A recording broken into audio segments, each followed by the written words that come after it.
भारत की रोड्स का सच एक तरह से हॉरर मूवी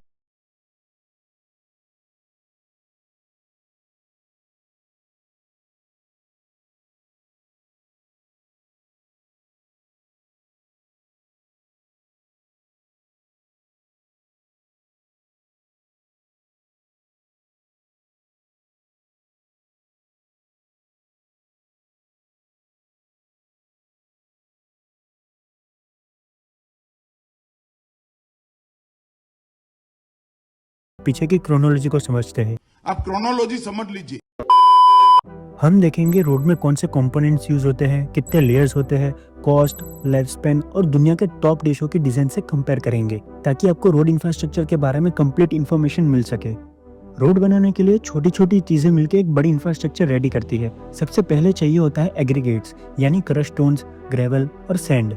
ये रोड्स की बैकबोन होती है। फिर आता है बिटुमिन, जिसे लोकली डामर भी कहते हैं, एक स्टिकी सब्सटेंस जो सबको जोड़ता है। कंक्रीट रोड्स के लिए सीमेंट और कभी कभी स्टील मेस भी यूज होता है। आज के दौर में जियो टेक्सटाइल्स और पॉलीमर्स भी आते हैं जो रोड को एक्स्ट्रा स्ट्रेंथ देते हैं। ज्यादातर ये मटेरियल्स इंडिया में ही मिलते हैं। जैसे एग्रीगेट्स और सैंड लोकल क्वेरी से मिल जाती है। बिटुमिन पेट्रोलियम से बनता है और इंडिया में उसका प्रोडक्शन कम होता है, करीब 5.2 मिलियन टन, लेकिन डिमांड है 8.8 मिलियन टन की, जो कि बहुत ज्यादा है। इसीलिए हम मिडल ईस्ट से बिटुमिन इंपोर्ट करते हैं। लेकिन जब बात आती है हाईटेक एडिटिव्स या रोड बनाने वाली मशीनरी की, तो हम अभी भी चाइना, जर्मनी और यूएई जैसे देशों पर डिपेंड है। अब समझते हैं रोड बनती कैसे है। सबसे पहले होता है साइड क्लियरिंग, यानी ट्रीज, रॉक्स और ऑब्स्टेकल्स को हटाना। उसके बाद फर्स्ट लेयर में सबग्रेड प्रिपेयर करके सॉइल को कॉम्पैक्ट किया जाता है ताकि फाउंडेशन स्ट्रॉन्ग हो। उसके ऊपर सब बेस लेयर डालते हैं जो ग्रेन्युलर मटेरियल से बनती है। ये लेयर बोझ बांटकर प्रेशर को इवनली फैलाता है और ड्रेनेज के लिए भी एसेंशियल है। इसके ऊपर होता है base layer, high quality aggregates और सीमेंट स्टेबलाइज मटेरियल, जो रोड की मेन लोड बेयरिंग लेयर होती है। उसके बाद आता है बाइंडर कोर्स, थिक बिटुमिन का मिक्स जो फाइनल सरफेस को सपोर्ट करता है और लेयर्स को जोड़ता है ताकि रोड्स को फ्लेक्सिबिलिटी और स्ट्रेंथ मिले। और सबसे ऊपर होती है सरफेस कोर्स, जिसमें बहुत फाइन एग्रीगेट्स, प्रीमियम बिटुमिन का मिक्स होता है, जिससे रोड पर ड्राइविंग स्मूथ, ड्यूरेबल और स्किड रेसिस्टेंट रहती है, जिस पर हम चलते हैं। बिटुमिन वाली रोड्स आइडियली 15 इयर्स तक चलनी चाहिए, लेकिन इंडिया में अक्सर मानसून और मेंटेनेंस की कमी की वजह से रोड्स 5 या 8 साल में ही खराब हो जाती है। कंक्रीट रोड्स 20 से 30 साल तक चलती है, लेकिन उनका इनिशियल कॉस्ट ज्यादा होता है। पर एक्चुअल प्रॉब्लम क्या है? ड्रेनेज सिस्टम खराब होता है, व्हीकल्स ओवरलोड लेके चलते हैं, कभी कभी मटेरियल्स की क्वालिटी भी कॉम्प्रोमाइज्ड होती है, और सबसे बड़ा दुश्मन करप्शन। हर 5 से 7 साल में तो रिपेयरिंग या पैचवर्क होना ही होता है। कई शहरों में तो हर मॉनसून के बाद रोड रिपेयर का बजट रेडी रहता है। ये कोई कोइंसिडेंस नहीं, बल्कि सिस्टम की प्लानिंग और मेंटेनेंस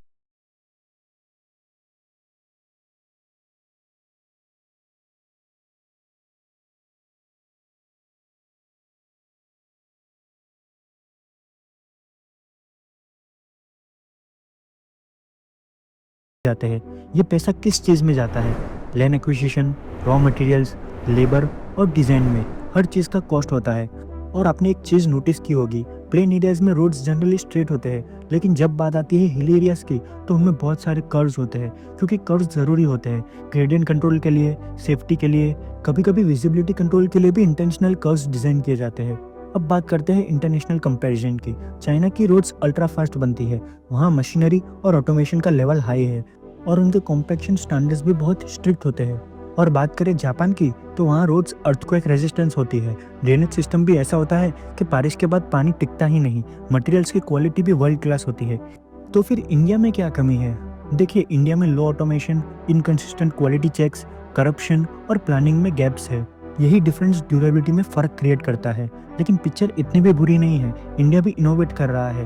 कर्नाटका और तमिलनाडु में प्लास्टिक रोड्स बन रहे हैं जो ज्यादा ड्यूरेबल है। सूरत में स्टील स्लैग्स रोड्स बनाए जा रहे हैं जिसमें कॉस्ट कम है और लाइफ ज्यादा। आंध्र प्रदेश में इकोफिक्स का यूज हो रहा है, एक फास्ट रिपेयर टेक्निक। इंडिया की रोड्स बदल रही है, नए मटेरियल्स, नए मेथड, नए टेक्नोलॉजीज आए। लेकिन अगर हम प्लानिंग, क्वालिटी कंट्रोल, इनोवेशन और करप्शन को मिनिमाइज करने पर ज्यादा फोकस करें, तो हम भी चाइना और जापान जैसे स्ट्रॉन्ग और सस्टेनेबल रोड्स बना सकते हैं। और अगर आपको ये कंटेंट पसंद आया हो तो लाइक और शेयर जरूर करें और कमेंट्स में बताएं आपके एरिया की रोड्स किस कंडीशन में है। मिलते हैं अगले एपिसोड में एक नए इंफ्रास्ट्रक्चर इनसाइट के साथ। तब तक के लिए ड्राइव सेफ।